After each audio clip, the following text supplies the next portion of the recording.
तो फिर आज अड़ी में सवाल बेहद सीधे, क्या कांग्रेस अंतर कलह के चलते ही हरियाणा में हारी? क्या हरियाणा में गठबंधन ना करना कांग्रेस की बड़ी भूल है? महाराष्ट्र और झारखंड में सहयोगी से कैसे अब तालमेल बिठाया जाएगा? हमारे साथ चर्चा में जुड़ गए हैं गुरु प्रकाश पासवान, प्रवक्ता है भारतीय जनता पार्टी के, घनेंद्र भारद्वाज, प्रवक्ता आम आदमी पार्टी के, राजनीतिक विश्लेषक वरुण पुरोहित, अवधेश कुमार, वरिष्ठ पत्रकार। पर सबसे पहला सवाल है सुरेंद्र राजपूत जी से, कांग्रेस के प्रवक्ता हैं।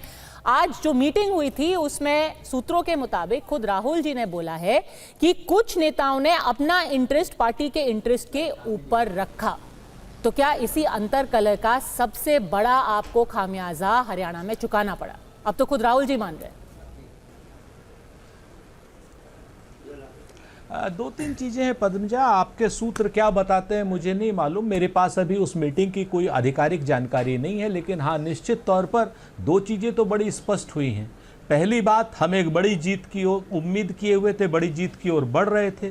कुछ अप्रत्याशित हुआ, कुछ यंत्र तंत्र मंत्र के साथ हुआ, और कुछ हमारी भी कमियां ही रही होंगी, मैं इस बात से इनकार नहीं करता, लेकिन वो हमारी समीक्षा का विषय है और हम उसकी समीक्षा कर रहे हैं। राहुल जी ने उस मीटिंग में क्या कहा मुझे तो नहीं मालूम, आपके सूत्र बता रहे हैं, वो आप अपने सूत्रों के हिसाब से कह सकते हैं, बट मैं उसकी पुष्टि नहीं कर सकता। हाँ, मैं एक बात जरूर कहता हूं कि राहुल गांधी जी एक नेता विपक्ष के तौर पर, एक जननायक के तौर पर और एक जनता के व्यक्ति के तौर पर एक चीज हमेशा तय रखते हैं। उन्होंने बड़े स्पष्ट कहा कि सभी सहयोगियों को साथ लेकर चलने की आवश्यकता है। इस चुनाव से पहले भी कहा, कतिपय कारणों से हमारा आपसे भी समझौता नहीं हुआ, वो अपनी जगह पर कुछ सीटों का ऊपर नीचे का रहा होगा। हाँ, हम इस बात को जरूर मानते हैं कि कुछ तो यंत्र मंत्र तंत्र ने वहां गड़बड़ किया है और हमें पूरे हरियाणा की तमाम जनता ने वोट दिया। हमारा वोट परसेंटेज और भारतीय जनता पार्टी का वोट परसेंटेज लगभग बराबर है। पर तो सर, ये कोई नहीं कह सकता कि यंत्र मंत्र तंत्र की बात कर रहे हैं। आपके खुद के पार्टी के लोग यंत्र मंत्र तंत्र नहीं, बीडी गैंग की बात कर रहे हैं। सर, बीडी गैंग की बात कर रहे हैं। और ये किसने बोला है? खुद आपके अंबाला कैंट से जो लड़े हैं उन्होंने क्या बोला, मैं उनको एक बार कोट करना चाहती हूँ। परविंदर परी वो कहते हैं कि राहुल जी को मिसगाइड किया गया, पार्टी ने ही एक बागी उम्मीदवार को खड़ा करके मेरे खिलाफ एक बड़ा षड्यंत्र करके मेरे को हराने की कोशिश की और वो कोशिश पूरी हुई। बीडी गैंग के लोग कांग्रेस के खिलाफ बागी को सपोर्ट करते हैं। बीडी गैंग यानी कि भूपेंद्र हुड्डा, दीपेंद्र हुड्डा, पिता और पुत्र। वो तंत्र मंत्र नहीं, वो कह रहे हैं कि बीडी यंत्र का इस्तेमाल हुआ है। मैं आपसे मैं इस बात को भी, परी साहब किस उस पे कह रहे हैं, निश्चित तौर पर अगर उनके पास कुछ ठोस जानकारी हो तो उस जानकारी को उन्हें पार्टी के फोरम पर रखना चाहिए। अगर वो मीडिया में बगैर अनावश्यक रूप से जा रहे हैं तो ये अपने आप में एक पार्टी विरोधी काम है।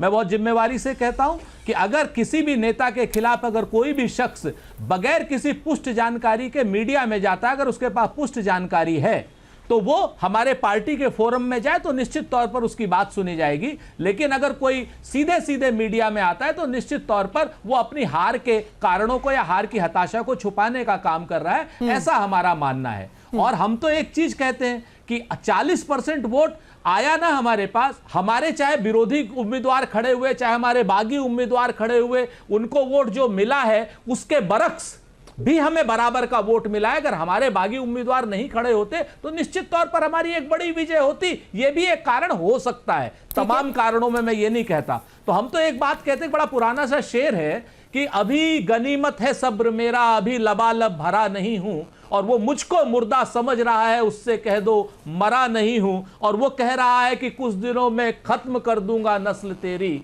है उसकी आदत डरा रहा है और है मेरी फितरत डरा नहीं हूं। हम डरने वाले लोग नहीं हैं।